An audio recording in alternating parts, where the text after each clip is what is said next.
bien de suivre le journal de femmes, mesdames et messieurs, bienvenue, c'est l'information sur la femme en République démocratique du Congo et partout ailleurs. C'est une édition spéciale consacrée au lancement officiel de l'handball ici en République démocratique du Congo. Le sommaire. À la ligne de l'actualité, la 26e Coupe d'Afrique de Nations Handball Dames Senior a eu lieu au gymnase jumelle du Stade de Martyrs le 27 novembre 2024. C'était en présence du ministre de Sport et Loisirs Didier Bidimbu ainsi que le président de la Fédération de handball en République démocratique du Congo, Amos Mbayo. Et puis vous allez suivre également dans ces journaux ces drames qui s'est produit dans la nuit du 12 novembre 2024 aux environs de 22h. Une journaliste de la RTNC a été victime d'une agression mortelle qui l'a malheureusement entraînée à la mort. C'est tout pour les titres, le développement tout de suite. Ouvrons ces journaux avec les coups d'envoi ce mercredi 27 novembre, comme annoncé au sommaire de la cérémonie d'ouverture, t'as entendu, de la 26e Coupe d'Afrique de Nations des handball dames seniors Kinshasa 2024 au gymnase jumelle du Stade de Martyrs à Kinshasa, métamorphosé en une véritable scène de fête et d'émotion. Cet événement exceptionnel a marqué les débuts officiels d'une compétition qui va mettre aux prises 12 équipes dont les championnes succédera à l'Angola tenant du titre. Le deuxième gymnase du Stade de Martyrs a porté la plus belle robe pour les lancements officiels de la CAN Handball Féminin Senior 2024. Musique, danse, spectacle, tout était mis en place pour rendre cette journée de festivités inoubliable pour le public quinois venu en masse pour assister à cet événement, une première de la catégorie en République démocratique du Congo. Pour Amos Mbayo, président de la Confédération nationale de handball en République démocratique du Congo, cette rencontre est une fierté pour l'Afrique tout entière.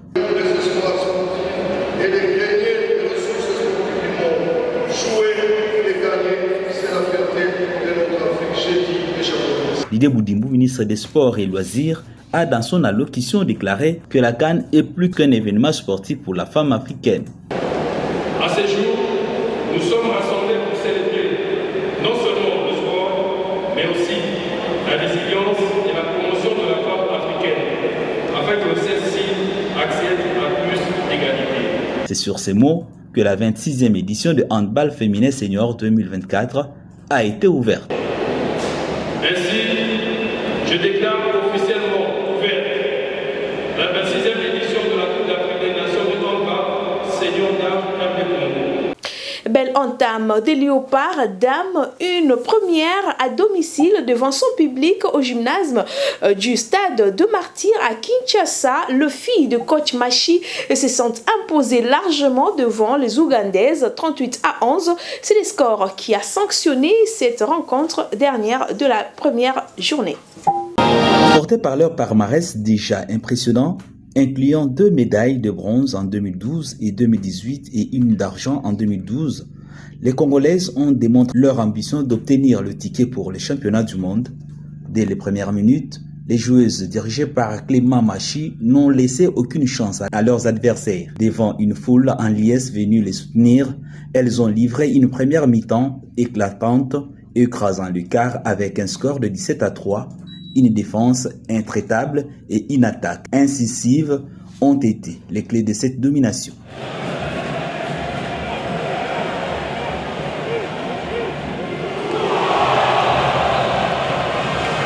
La deuxième mi-temps n'a fait que confirmer la supériorité des léopards dames en accentuant leur avance, s'imposant ainsi 21 à 8 sur cette seconde période. Une performance qui témoigne de leur détermination et préparation solide pour cette compétition d'envergure. Après rebondir et se remettre petit à petit dans notre rythme, imposer notre rythme et après dérouler notre handball comme on a pu le travailler depuis plusieurs semaines. Les sélectionneurs congolais promettent de faire mieux qu'aujourd'hui afin de conserver la victoire dans chaque étape des matchs. Payer cash contre toutes les équipes en fait. Il va y avoir Cameroun demain, si on rate beaucoup on va le payer cash. La Tunisie c'est pareil. Et puis les autres matchs derrière aussi. Donc oui, c'est bien sûr que ça peut être handicapant si on n'est pas un peu plus efficace devant le but et si on prend les tirs un petit peu comme ça. Maintenant, j'ose espérer que contre les autres équipes, on sera un peu plus rigoureux par rapport à ça. Avec une performance aussi prometteuse, les Léopards dames sont-elles en route pour un nouvel exploit continental? L'avenir de cette CAN 2024 s'annonce captivant et les espoirs congolais sont plus vivants qu'à jamais. Toujours dans le même chapitre, le match d'ouverture ont eu lieu peu avant le lancement officiel de la CAN handball féminin senior. Suivez en propos recueillis les réactions du coach de l'Angola, champion d'Afrique, et celui de la Tunisie dont l'échec était écrasante. Suivez. Creo que la primera parte ha definido mucho de lo que ha acontecido durante todo el partido. Je pense que la première mi-temps a défini assez beaucoup de ce qui est arrivé après à la deuxième mi-temps. Quiero felicitar a la selección de Túnez, no tanto por el resultado, sí porque creo que realmente es una selección que tácticamente propone cosas muy positivas. Je veux féliciter à l'équipe nationale de la Tunisie parce que, pas pour les résultats, mais parce qu'ils travaillent très bien la partie tactique, la partie technique, et ils sont en train de faire un très bon travail. Creo que en la primera parte el equipo ha estado muy bien defensivamente, hemos podido correr muy bien el contraataque. Notre équipe a été à la première mi-temps très bien, on a pu courir la contre-attaque. Y la segunda parte hemos estado, creo que el principio de la segunda parte, casi 10 minutos en inferioridad numérica. Eso no creo que nos ha lastrado, o hemos ido, la segunda parte pues ha sido muy diferente, quizás por ese inicio y esos 10 minutos en inferioridad numérica. Et la deuxième mi-temps a été marquée surtout par la première partie de la deuxième mi-temps avec 10 minutes, presque 10 minutes avec une joueuse de moins. Et ça a pesé beaucoup à la deuxième mi-temps, mais malgré ça, on a fait un bon travail. On les a vus dernièrement sur les tournois de préparation. On se doutait que ça allait être compliqué. Ça l'a été. Après, moi, je suis un peu triste pour mes joueuses parce qu'elles ont beaucoup travaillé. On a été un peu poussif en début de match. C'est ça qui nous a mis en difficulté dès la première mi-temps. Elles ne méritent pas, dans l'engagement, dans tout ce qu'on a préparé à l'avant. On s'est loupé sur cette première mi-temps. Bon voilà, ça arrive, c'est ce match qu'on devait louper, on a loupé ce match-là et puis on sera au rendez-vous sur les prochains. C'est un groupe qui est fort mentalement, elles vont revenir la tête haute et puis le prochain match on verra la grande Tunisie, je ne suis pas inquiet du tout. Après c'est l'Angola, je pense que l'Angola va battre beaucoup d'équipes, on ne sera pas les seuls, donc on va pas se mentir. Donc non, nous on le savait, c'était qui tout double, si on gagnait c'est un exploit. Bon voilà, on n'a pas fait l'exploit. Maintenant, notre compétition elle commence demain. On doit battre la Guinée pour relever la tête et puis on va jouer match après match. Mais sur le papier, c'est logique. Tout à fait autre chose. Dans ce journal, le 25 novembre de chaque année, l'humanité tout entière célèbre la journée internationale de lutte ou l'élimination de violences à l'égard de femmes. À cet effet, l'UNICEF a procédé au lancement officiel de la campagne de 16 jours d'activisme qui porte comme objectif d'énoncer ces crimes contre l'humanité. Allégresse Moubikaï pour plus de détails.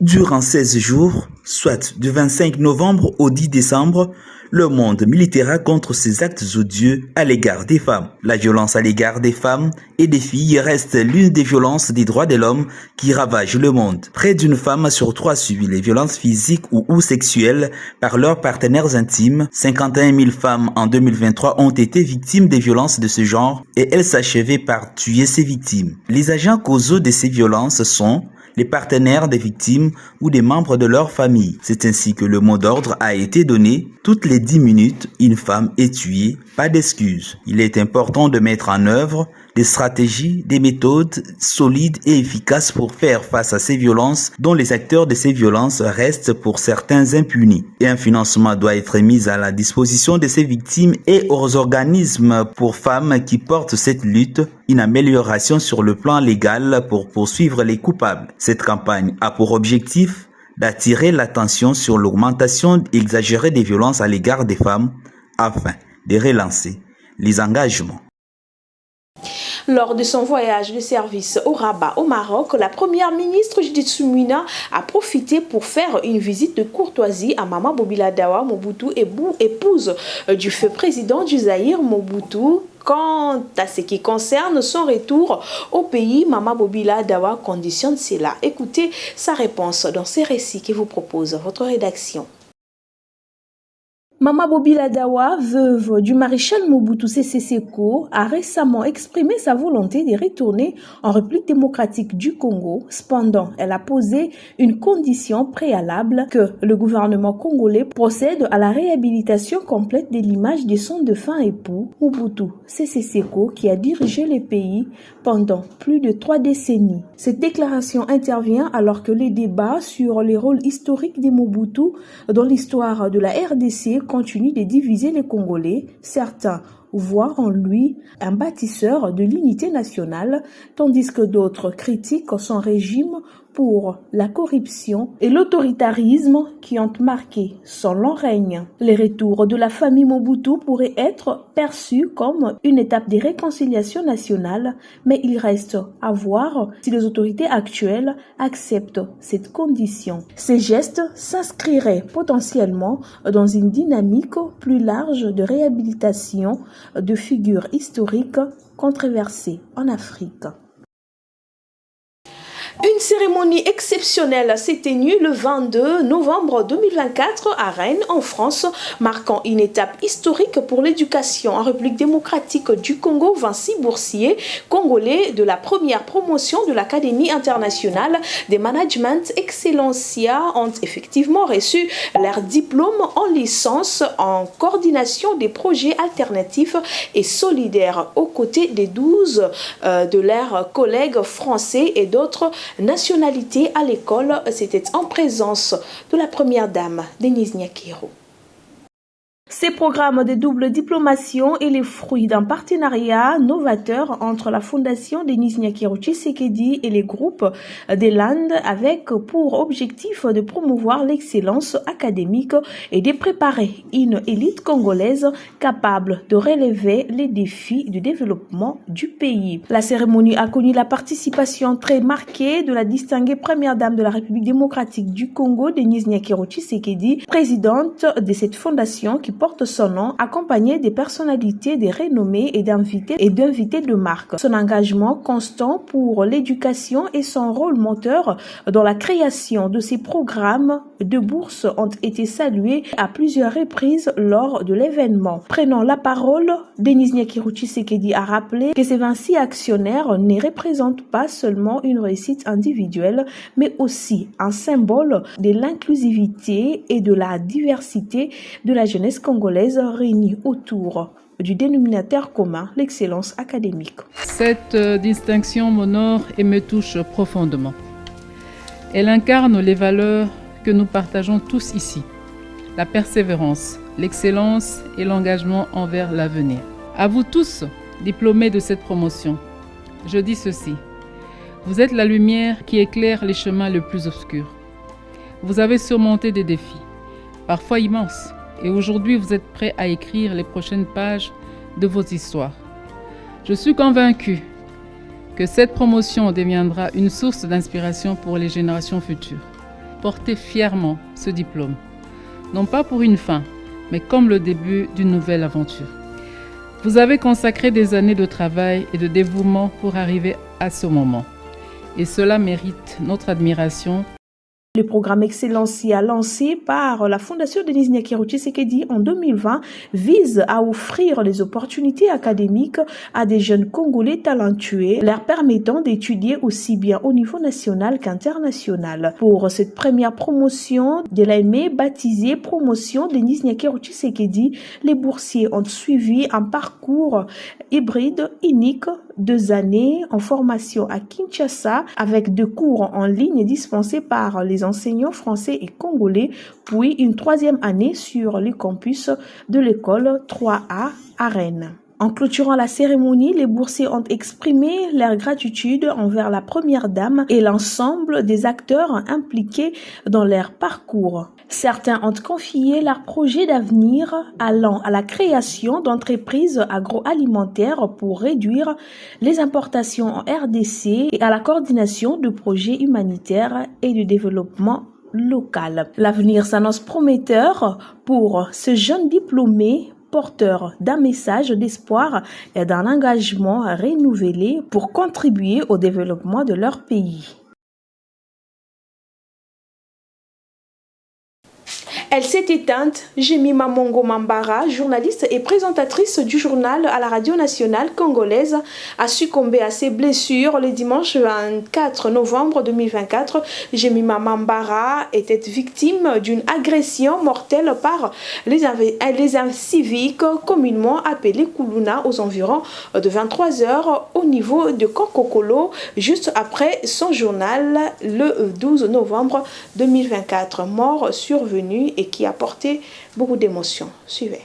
Dans la nuit du 12 novembre 2024, une journaliste nommée Jemima Mambara Mongo a été agressée par les bandits armés vers 23 heures sur l'avenue 24 novembre près du camp Kokolo alors qu'elle finissait de présenter son journal. Les bus qui transportaient le personnel après ces heures de service n'avaient plus de carburant. La présentatrice du soir était contrainte de prendre une moto pour l'amener directement chez elle.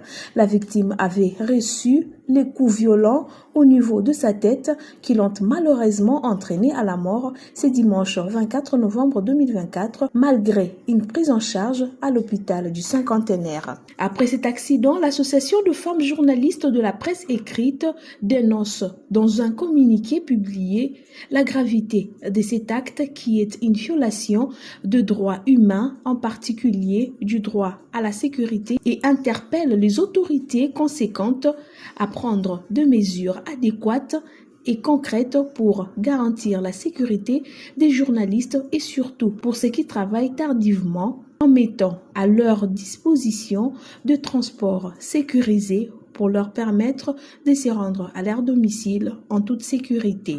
L'ONG Leadership de la femme de médias n'est pas restée sans voix. Elle condamne ces meurtres et montre sa solidarité envers la famille de la défunte, et la communauté journalistique réclame une enquête approfondie et traduire ces malfrats en justice. C'est par ces tristes nouvelles que nous bouclons cette édition de ce soir, mais l'information est en continu sur toutes nos plateformes digitales. Valeur d'une femme, vous allez suivre toute l'information sur la femme et surtout les journaux de femmes. À mesdames, bonne suite des programmes chez vous. Au revoir.